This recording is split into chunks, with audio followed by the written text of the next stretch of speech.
Good evening, and welcome to Audiobooks All Day, coming to you live from a kind of chilly evening, and honestly, kind of a fun little setting to discuss our book today, which is The Tales of Beedle the Bard.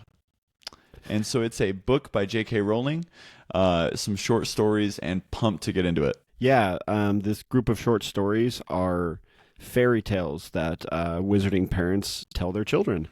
And one of them, if you've read the books, one of them was really important in the books and for many reasons. But this book is a standalone book that is just about these fairy tales and what people teach their kids. So, Jeff, of all these fairy tales, which one stuck out to you the most? Well, I think that Babbity Rabbity and her Cackling Stump is the best name for any book besides The Tales of Niggle, which is by J.R.R. Tolkien. And I absolutely love that title, but it actually wasn't my favorite one, obviously. So, you have Tale of the Three Brothers, which is kind of the one that Kevin was alluding to, which is the story that's featured in the seventh Harry Potter. But I think that my very favorite one is the first one. It's called The Wizard and the Hopping Pot. And all of these have different meanings to them. And some of the meanings are quite intense, especially for young witches or wizards to hear. But something else that I like to, and I'll get into that story, but this is written as if, a muggle was going to be reading it. And there's commentary as well from Dumbledore. And what's fun about this book is it has Jude Law reads the Dumbledore part, which is fun, and Warwick Davis is the one that reads The Wizard and the Hopping Pot, and he just did a really great job. So The Wizard and the Hopping Pot, the whole story is that this really selfish kid inherits a pot that his dad uses to cure the ails of the whole Muggle village, and so whenever Muggles would come to their home, he would use the pot to help conjure up a solution to their problem.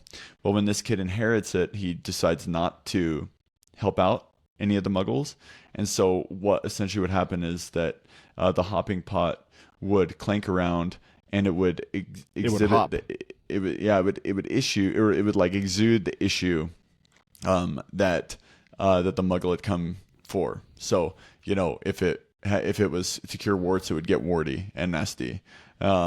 I just the reason why I actually liked it was when he started helping people, the pot stopped being crazy. So I like the thing about this dad who kind of takes his selfish son to, as you feel others' pains, eventually it can give you a little bit of sympathy. I do feel like there's a little bit of a mixed message though, where it's only when other people's pain is inflicting you will you do anything to help them. But sometimes that is kind of what we need. Sometimes we are compelled to be humble, so to speak, before we get over ourselves enough to help others. And I like to think that this person wound up helping people out of the goodness of his heart later on.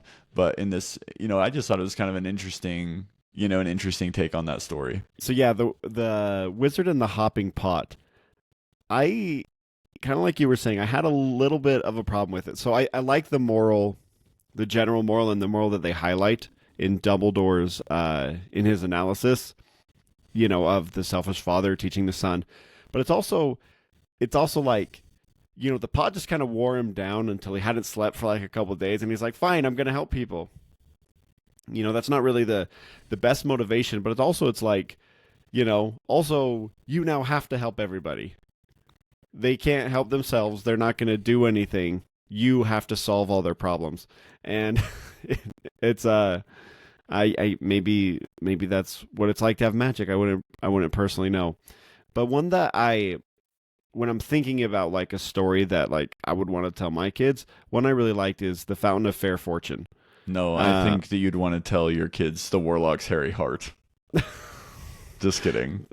The Warlock's Hairy Tell us Fountain about of Fair Fortune. Yeah, tell us. So the fountain, I like it. So the basic story is there's a fountain, you bathe in it, you get a wish.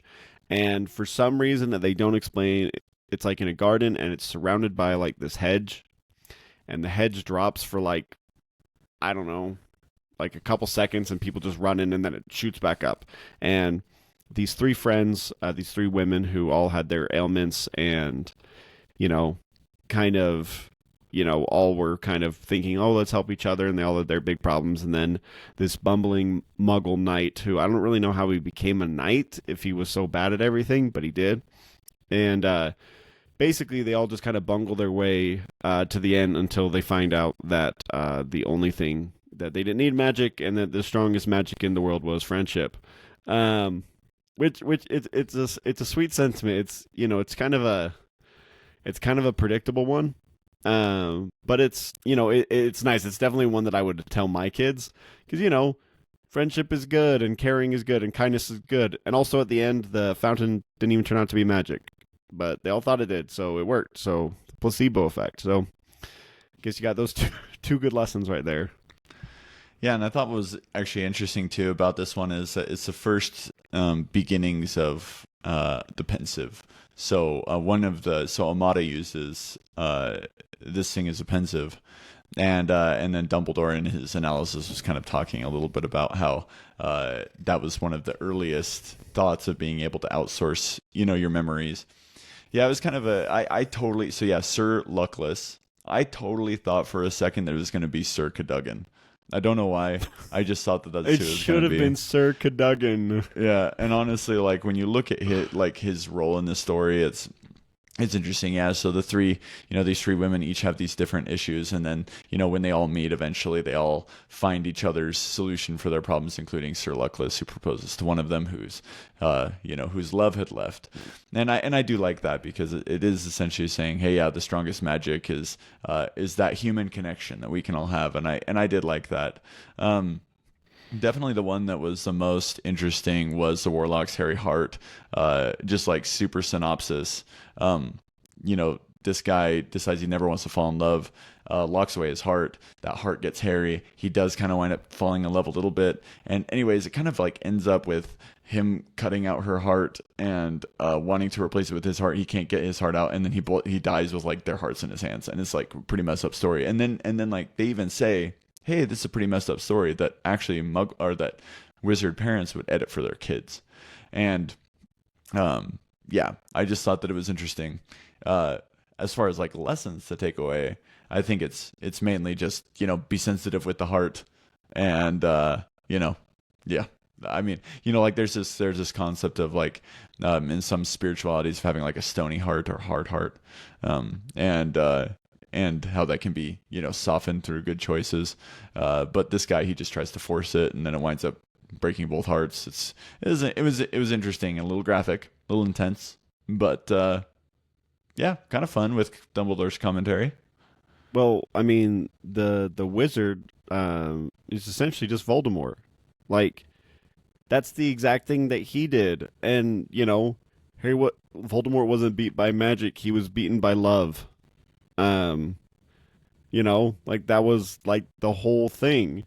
And it's like, cutting yourself off, it is, and while I kind of say it kind of tongue in cheek like that, the reality is that, the message in both instances is that, and the same thing we learned from Inside Out, our emotions are important, and to cut yourself off completely from them is to cut off part of yourself.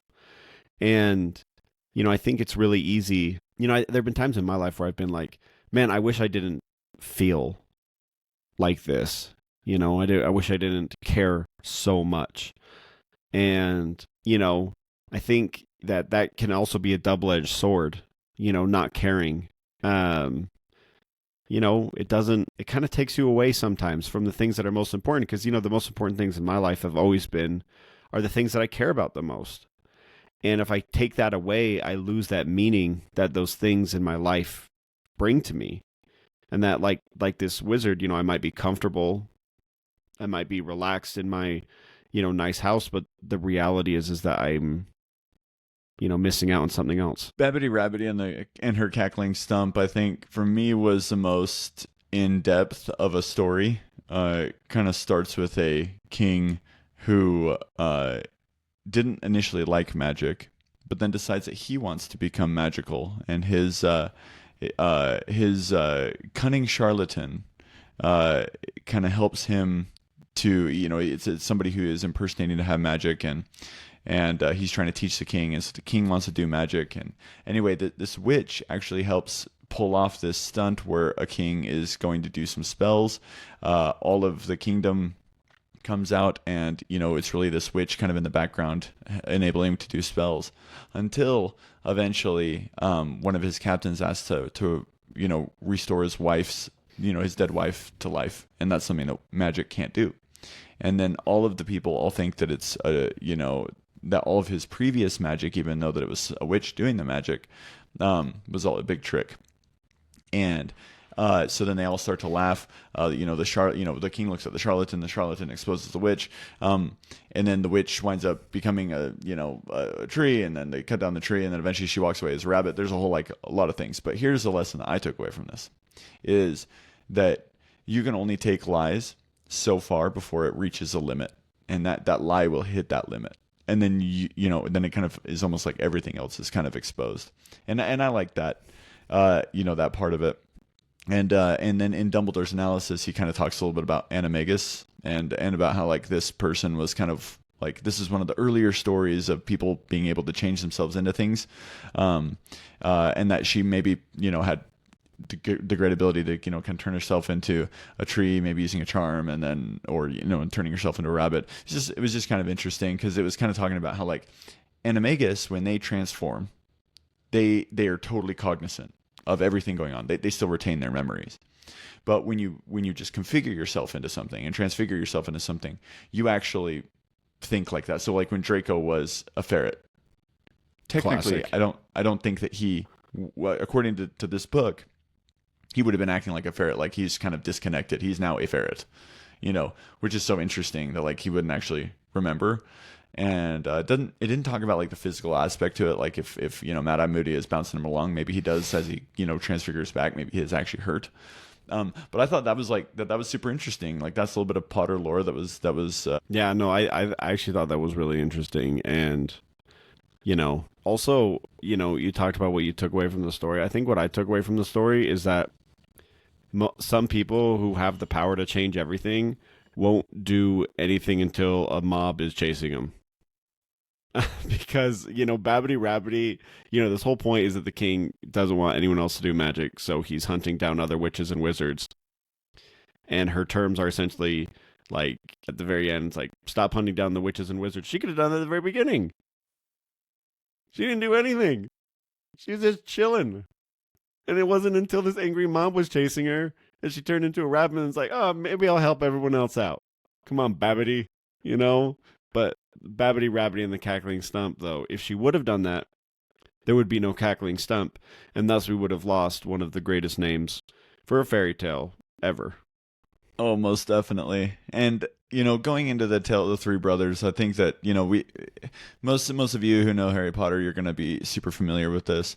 I do think that something that was kind of fun about it is it did talk about each one of, like all of this context would have been super helpful if Dumbledore had actually taken the time to write this out in Hermione's book. But it was interesting because it does talk about the wand, and a witch never took possession of the Elder Wand. And then I think that the quote was something like, and then it like kind of poses the question of like, so what does that tell you? In fact, I think no witch has ever claimed to own the Elder Wand. Make of that what you will. Here's what it said. So I thought that was interesting. And then it does kind of like postulate about the invisibility cloak, and about how Dumbledore was, it's like the disillusionment charm is typically how people, become invisible. But just, it was kind of interesting how like it also kind of postulated like, oh, what happened to this, to the thing. So it was kind of fun to have that additional commentary. And overall, I really liked it. Yeah. It was honestly, it was a fun book. It's really short. It's like an hour and a half. And, I just want more Harry Potter content. I just would willingly consume it. So getting something else that, like you said, is filling out some of the lore and giving us an opportunity to live in the world of Harry Potter a little bit more. Worth it. Totally worth it. And thank you all so much for hopping in for another episode of Audiobooks All Day, and we are excited to catch you next time.